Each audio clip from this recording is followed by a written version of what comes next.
Hi, partners in learning friends. I really don't know if anyone can see me or not right now um, because we are having some problems getting this to work for technical reasons. But look, I actually now see myself on the website and here. So I appear to be working. Yay! Okay, that's wonderful. So, I appear to be here, and let's get started. Um, I'm sorry this took an extra 10 minutes, but I'm glad that we're all finally together. So, the first thing that I want to do is this lecture has been called How to Manage Trauma During a Pandemic. And I think that one of the things I want to do before I talk about trauma in a pandemic is to actually talk about trauma in the first place. Because there are a lot of people who don't really understand what trauma is, and that's because there are so many myths and facts that surround trauma at its base level. Like, you don't really need a pandemic to experience trauma. Pandemics just make trauma that we're all already experiencing worse. And so I'm going to start by talking about what trauma is. Then I'm going to start by talking about what trauma in a pandemic specifically means. And then after I'm finished with that, I'm going to give you guys some coping skills and some things that I think can help. Because what's most important when you've been traumatized is to cultivate a nature of resiliency. And so you manage trauma. Apparently no one can hear me. Let's see. Oh, technology and Facebook is a disaster. It's just a disaster.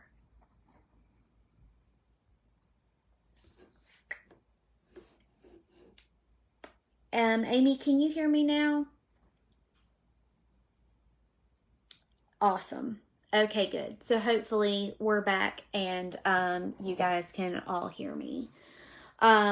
So what I was saying before technology decided not to work, I apologize for being late. First of all, Facebook changed our online profile and I didn't really know what I was doing. So now we're good and you can hear me. So what we're going to do is I'm going to talk to you guys first about what trauma is in the first place.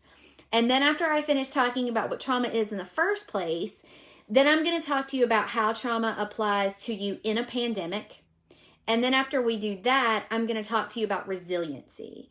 And so the tools that I'm going to give you about resiliency are really good for trauma, period, but they're particularly good and particularly catered to trauma in a pandemic with social distancing. So the first thing that I want to do is, if you are a parent and you're watching this, I'd like you to just grab a piece of paper and a pen, or if you don't have that, to just count on your fingers. That's fine. Because I want to walk you through an ACE score. And I do this all the time because I think that a lot of people don't know what ACEs are enough. And we need to make sure that everybody is really well versed in ACE scores. So ACE stands for Adverse Childhood Experiences. And ACE scores were actually discovered in the 80s by a doctor who worked at Kaiser Permanente. And what he did was he was running an obesity study. His name was Dr. Vincent Folletti. And he was running an obesity study. And as part of the obesity study, everything was going great in that. And then all of a sudden, all of his patients would drop out. So they would lose like 100 pounds, and then they would quit and disappear and gain all the weight back. And he was very frustrating because his methods of physical help were working hands down, but then he couldn't get people to stick with it. And so he was very frustrated. So he started interviewing all of his patients who had been in the obesity study and who had dropped out. And he had a series of canned questions he was asking them to try to get to the bottom of this problem. And one of the questions that he asked was, how old were you the first time you had sex? And one of his participants said, or excuse me, he didn't ask age. He said, how much did you weigh the first time you had sex? And one of his participants said, I weighed 40 pounds. It was with my father. And he realized after that most of the people who dropped out of his obesity study were actually adult survivors of child sexual abuse. They had either been sexually assaulted by a family member or a friend. And as a result of that trauma is a deeply rooted cause of their obesity. That's not to say that every person who suffers from obesity is an adult survivor of childhood sexual abuse, but that is a solid indicator.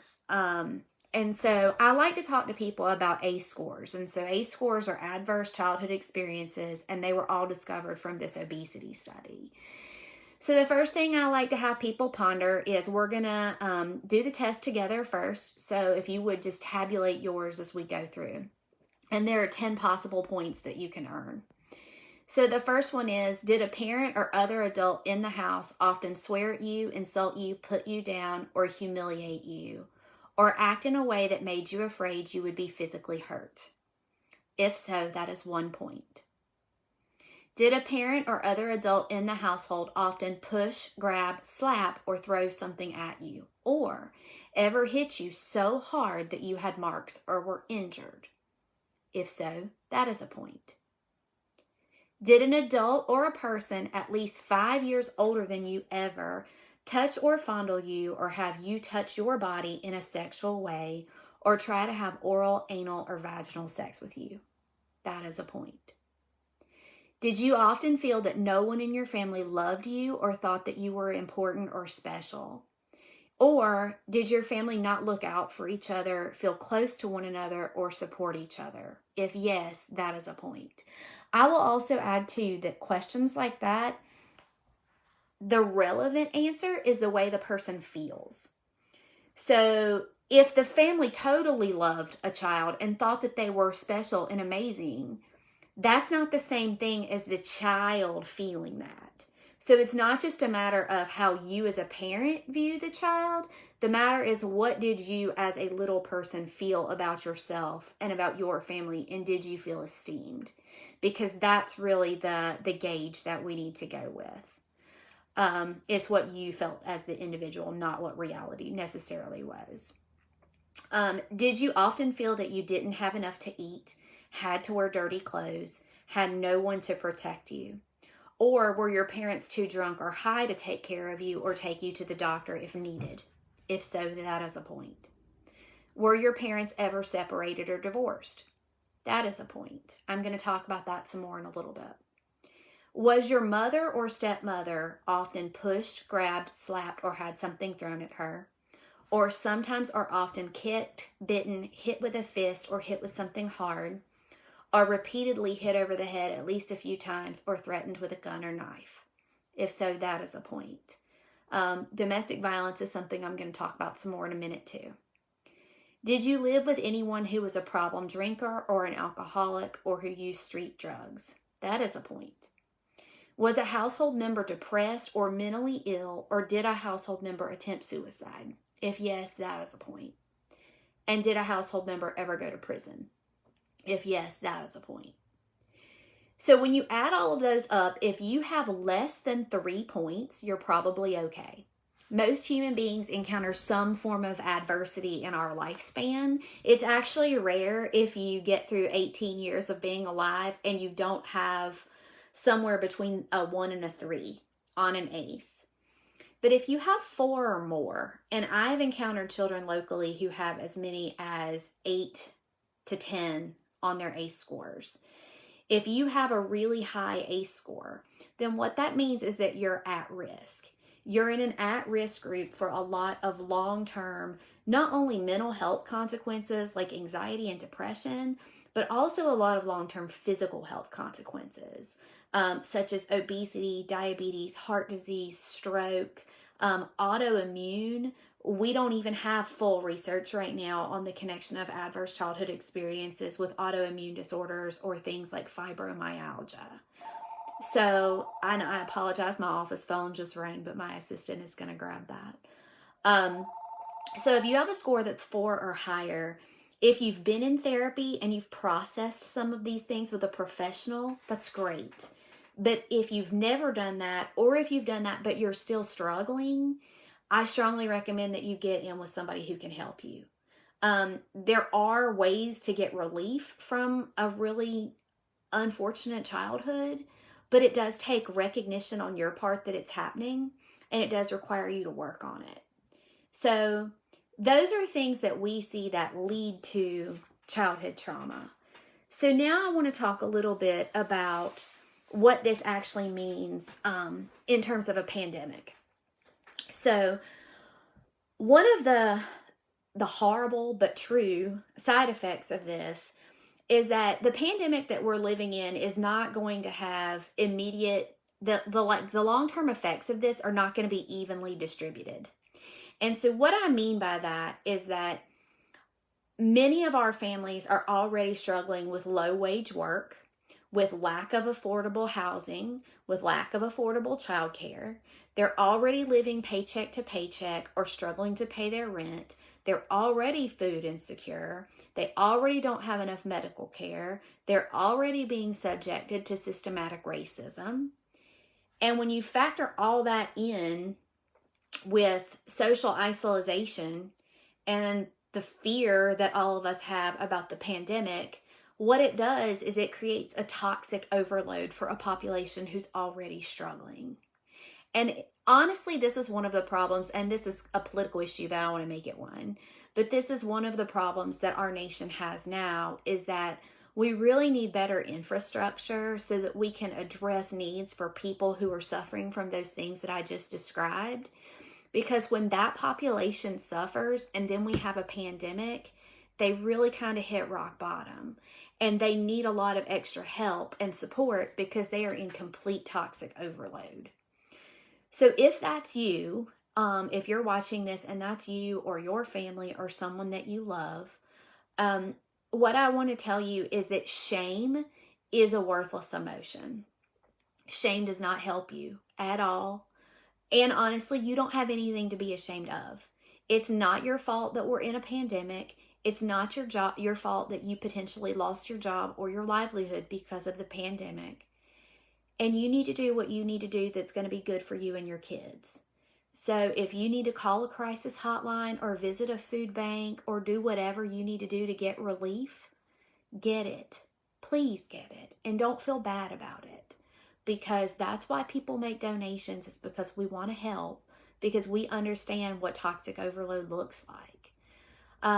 If you're a person, so also to better describe that population as well, toxic overload increases the likelihood of issues like increased in substance abuse.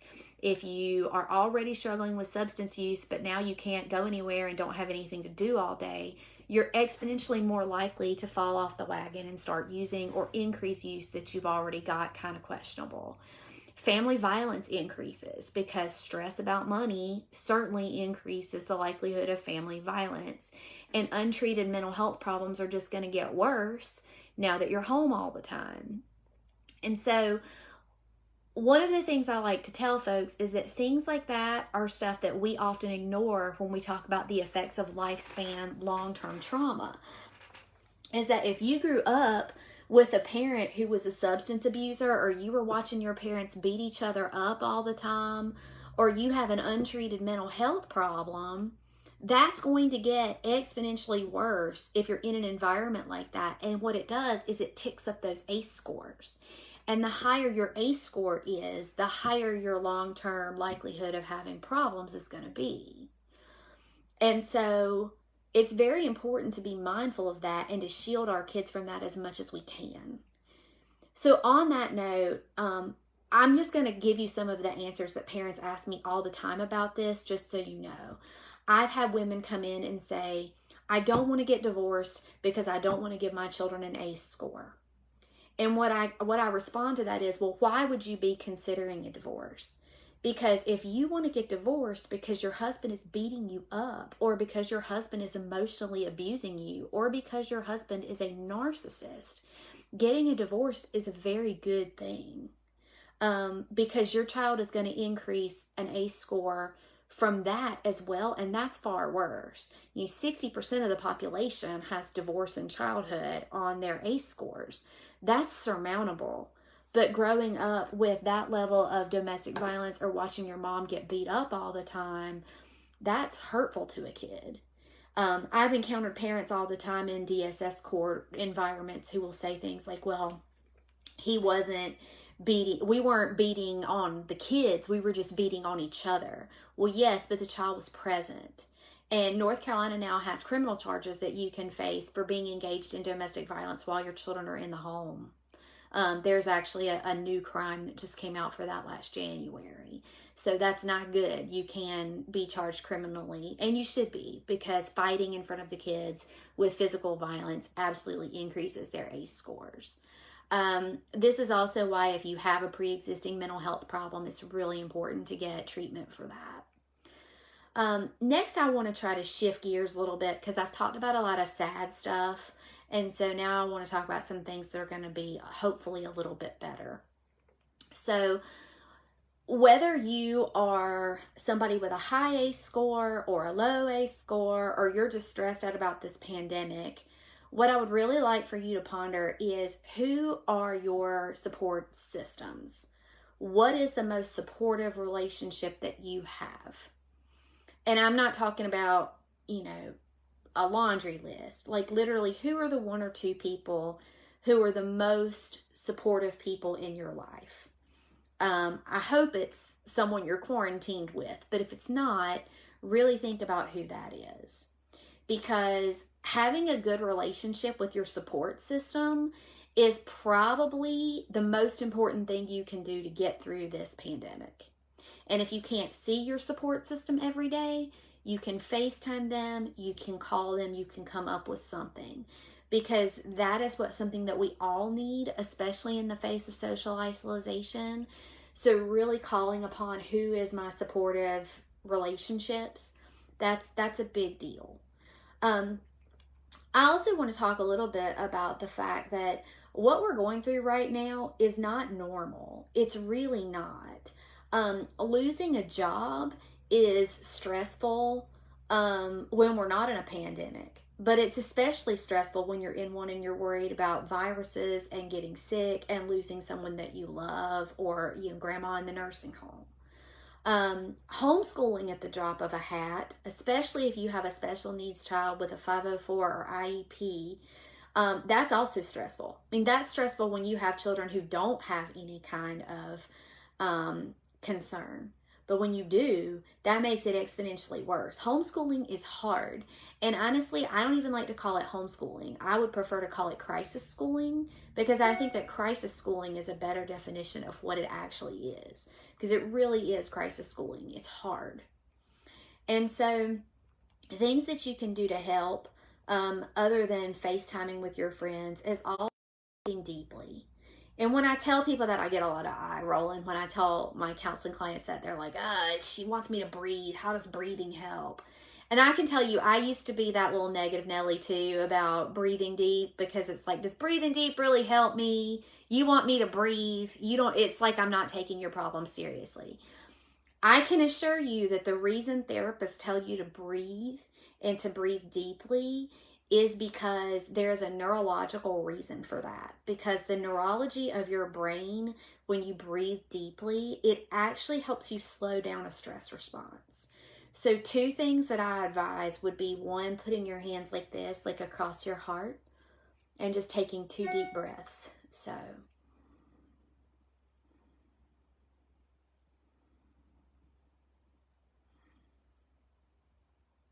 okay, so hopefully you did that with me, and do you feel better? Did just that small action make you feel better? Because hopefully it did. Maybe not tremendously, maybe a little bit. Another thing that you can do to help with that is to try to listen to a meditation CD, or even just to lay down in your bed or on your floor and try to breathe, but instead of breathing up here, try to direct your breath down to your stomach. So you're really engaging your stomach and your abdomen when you're breathing, instead of just your chest. Breathing through your stomach is very, very powerful in order to calm your neuroscience and your neurology down. So breathing deep really does help. The reason that that's also really important is that when adults feel a little bit better, we're better able to connect with our kids. And you really need to be able to have good long-term well-being in your families and your kids. And that requires being able to weather a storm. So some things that you can do to help with your kids specifically. I like to talk a lot about serve and return. So serve and return is, my baby's been doing a lot of serve and return lately. So I have a 2-year-old, a 4-year-old, and a 6-year-old. Yeah, 3 boys, 2, 4, and 6. So my 2-year-old likes to do this thing now where he does this, and he knows we could see him, and then he'll look at us like this, and then he'll cover back up, and he just giggles, and like he really wants that reaction from us. Like he totally wants us to respond. Or he'll walk up to me and like he knows I'm there, like he knows I'm pushing his stroller, he can see me do it, but he'll still want to go, mama, mama, and I'm responding to him going, Paul Justin, Paul Justin, and it's this back and forth thing that we do. That is serve and return. And I know that it seems like it's just this little thing, right? Like they're doing something and I'm responding back to it. But that is how children engage. That is literally what grows their brains. And that growth in their brain is how they develop resilience. And that's how they engage you, because they're not experiencing neglect when you're doing that with them.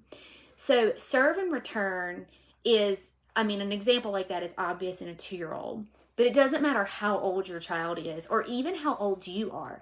Everyone needs a certain level of serve and return.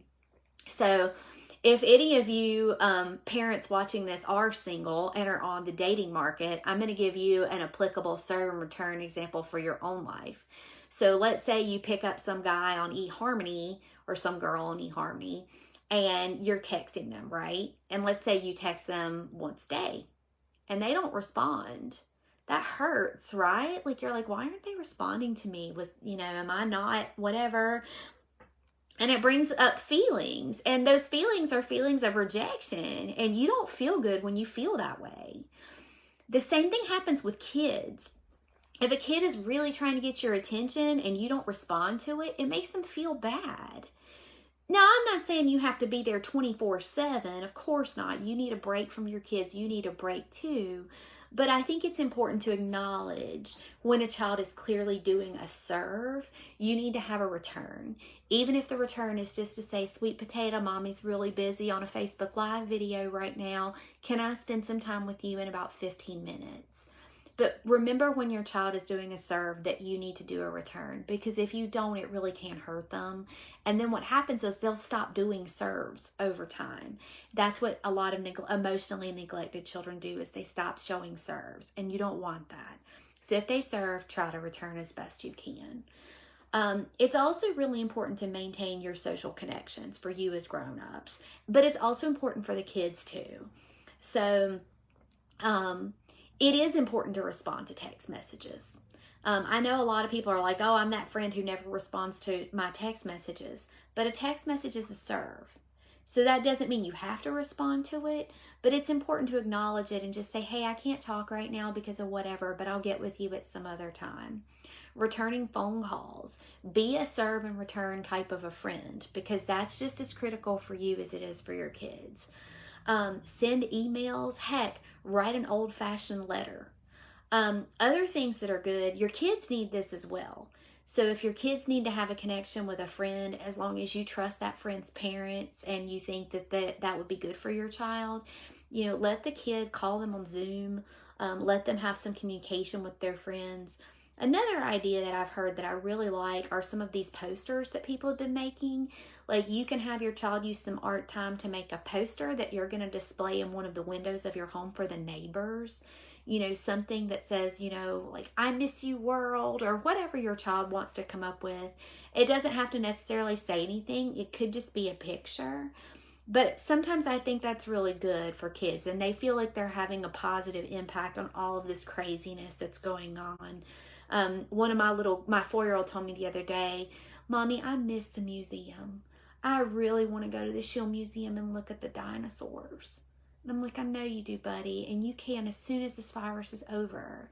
So with him, I'm going to have him draw a dinosaur, and I'm going to put that dinosaur in the window of our house. Not only so he can see it, but so his other friends who like walk around our neighborhood can see it. And he'll feel like he's giving the world a dinosaur to like, even though he doesn't really have a dinosaur right now. Or he can't go to the museum now. I also think that it is absolutely critical for you as a parent to get a break from the children. Some things that work for that, you know, I know some of you are trapped inside with them constantly, but go for a walk. Maybe that means they come, maybe it means they don't. But going for a walk is critical. I think every one of us needs to be going for a walk every day, even if it's just, 10 minutes. But go for a walk every day. Do some of that deep breathing that I talked about, either the 2 breaths or really a full on, like trying to get breath moving through your stomach. I also think that sometimes, you know, if we're in a normal world environment where we don't have a global pandemic going on, sometimes with these things, I try to tell moms and dads, like, well, you know, you don't have to do it every day, or you can schedule it whenever. I don't agree with my own advice on that now. I think that's critical. I think that every single one of us need to be forcing ourselves to take a break and spend time giving ourselves self-care, because this is a lot. And we need to do it not only for the emotional health of the little people that we've been charged with raising, but we also need to do it because honestly, it helps your immune system. It really helps your immune system to do those things. That little bit of a walk, that little bit of exercise, that little bit of deep breathing, that's really important. On the immune system health too, same thing applies to wine and beer and alcohol. I'm going to tell all of you, I love wine. I do. I am not in recovery. I'm not an addict. But I will enjoy a glass of wine here and there. I have only been having 8 ounces a week, and I've been doing that for about a month. I didn't have any the first 2 weeks of the pandemic, and now I'm down to literally 8 ounces a week. And the reason that I think that is really important is that alcohol lowers your immune system. And a lot of people don't realize that, but it really, really does. Drinking too much, and I know you're bored and you might want to have a glass here and there because you're home and you've got nothing else better to do, or because you're really stressed out. But drinking alcohol does lower your immune system. So I would really try to lay off the booze right now, because it's not helping. It's probably just going to compound the problem. You don't need to get sick with something that's not COVID and then think that you have COVID and get incredibly paranoid. So there's that. I also think it's important right now to minimize exposure to the news. And that doesn't mean that you don't stay informed. So I think it's important for where you are locally, like if you look on your health department's daily, this is what's happening, and just read their rules. I think that's helpful with staying informed, because then you can kind of know how bad the virus is, like, or, oh, it's going down, our numbers are reducing here. You can kind of get that. But I don't think it's healthy to watch the president and the governor's press conferences all day. I don't think it's helpful to read everything under the sun about this virus and about the antibodies and about testing and what they're doing. I mean, that's helpful if you're a science geek and you're into it because you're really into the study of the science of it.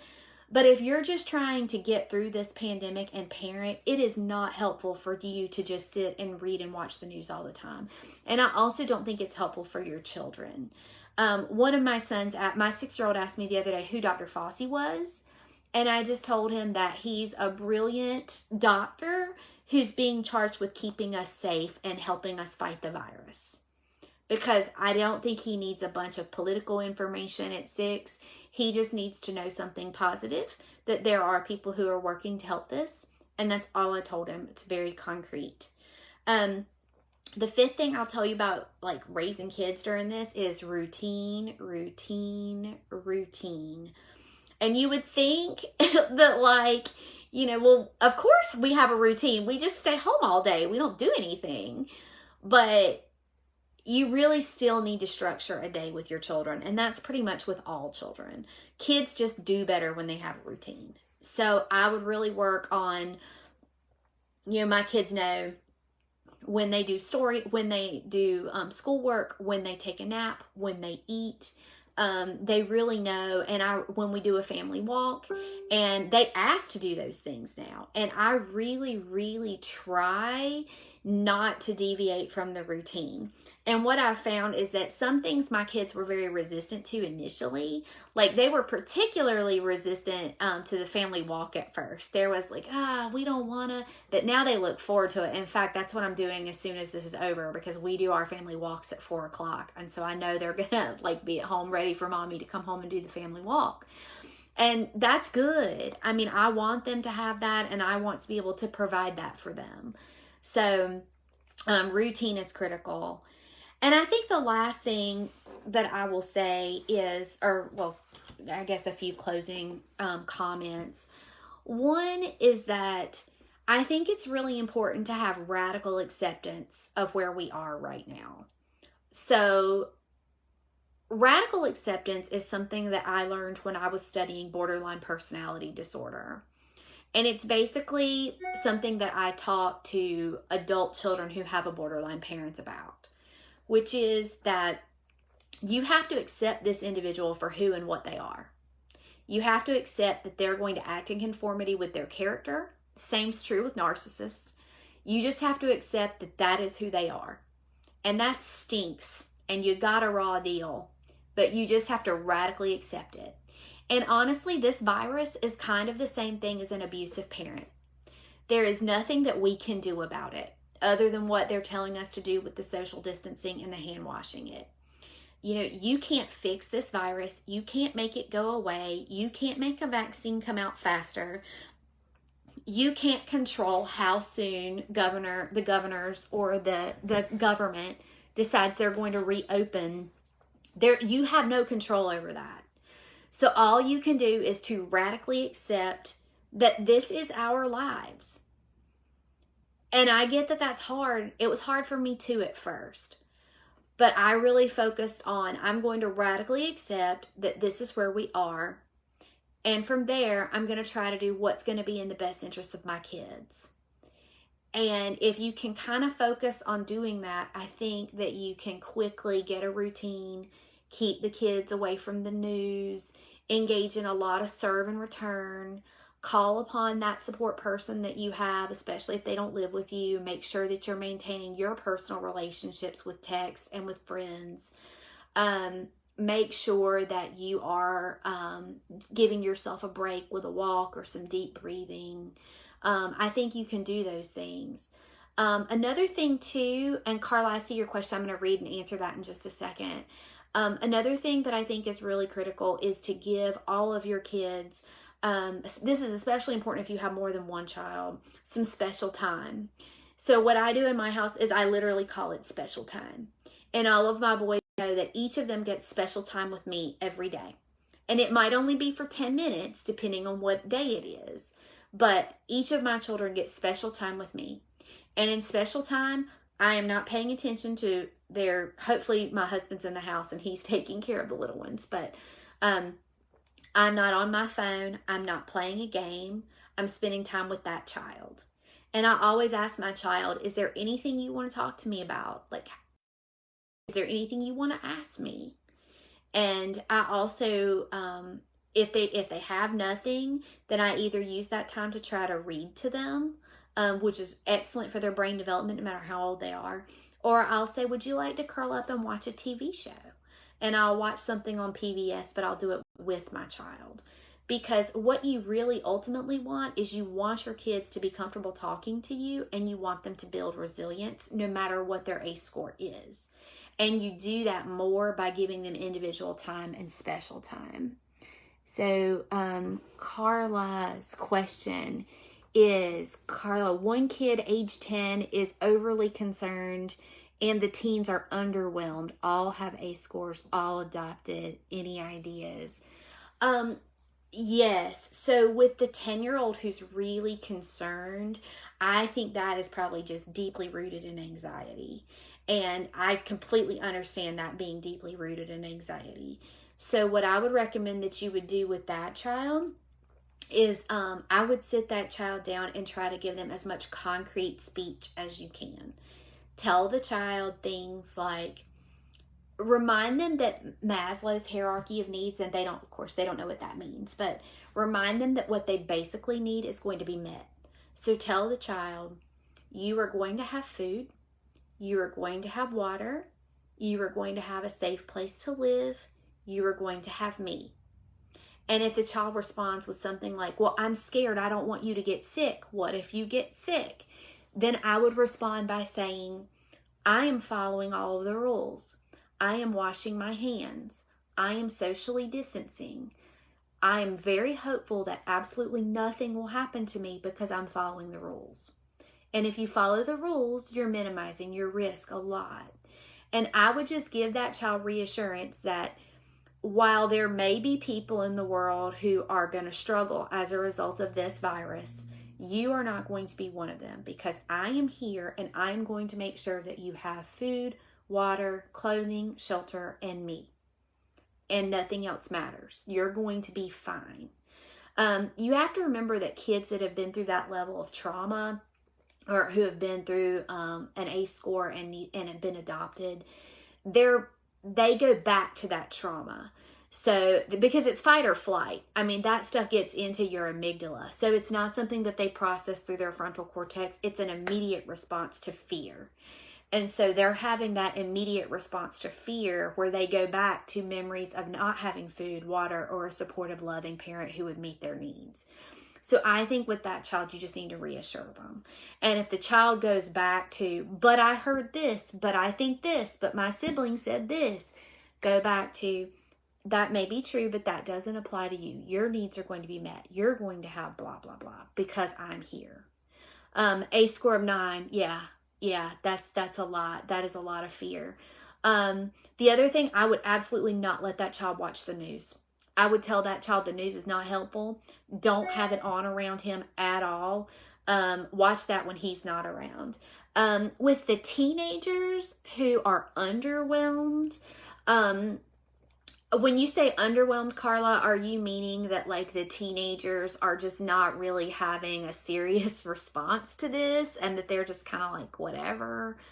I guess this would be easier if we were talking face to face. If you want to DM me or PM me any follow-up questions about the teenagers, that would be great. I think that was pretty much everything that I had for you guys. I really hope that this was helpful. If you need to have follow-up questions, I'm perfectly fine with follow-ups. You're more than welcome to send those to my Facebook Messenger. So it's Paula Yost Shoop. I use my married name on Facebook, but otherwise all my professional licenses just say Yost. The other thing you can do is, if you need, Carla, I'm going to come back to that. If you do need counseling right now, I can do that with telehealth.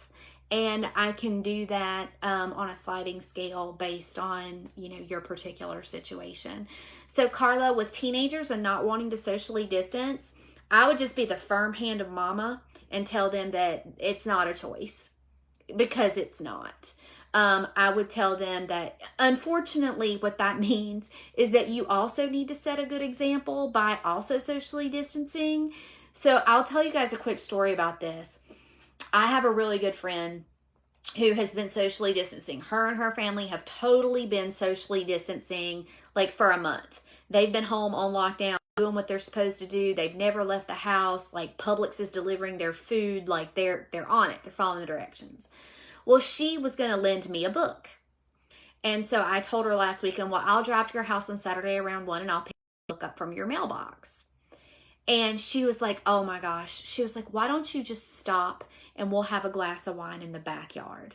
And I was like, oh, I've missed you, because this goes back to my social connections. This is one of my friends. She's important to me. I would love to have a glass of wine on your porch. I haven't had my 8 ounces this week. I'm totally showing up.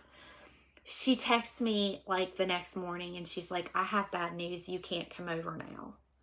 And I was like, why?